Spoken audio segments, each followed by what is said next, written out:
Nicola Sturgeon is coming under pressure to resign as Scotland's First Minister as pressure continues to build on the SNP leader across social media. The pressure against Ms. Sturgeon has intensified after Alex Salmond, her predecessor as First Minister, reportedly claimed she breached the ministerial code by misleading the Scottish Parliament. In submissions to an inquiry into sexual assault claims against him, Mr. Salmond claimed the SNP leader's evidence over when she knew about the allegations was simply untrue. She had initially told Holyrood she first heard of the complaints of sexual misconduct against her predecessor at a meeting with him at her home on April 2, 2018.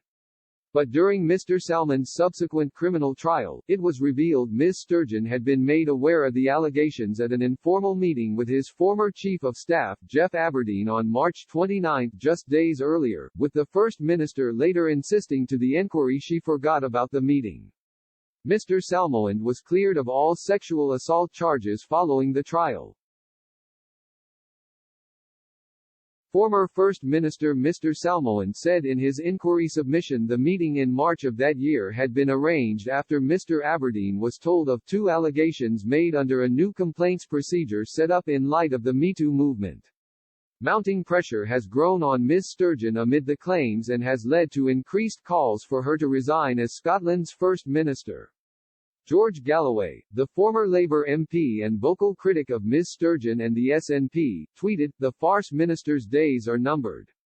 #resign Sturgeon #farce minister." A second person wrote on Twitter, "I see #resign Sturgeon continues to trend. Despite this being a dreadful time for the whole country, I'm glad the news is getting out that decent Scots want rid of her and her tawdry, twisted government." Another person commented, "If Nicola Sturgeon has breached the ministerial code, she must resign. Anything else would be Trumpian." A fourth person wrote, "If she's lied to Parliament and the Scottish people, she has no option but to resign." According to the Herald newspaper in Scotland, Mr. Salmond said, "This preliminary meeting was for the purpose of discussing the complaints and thereafter arranging a direct meeting between myself and the First Minister.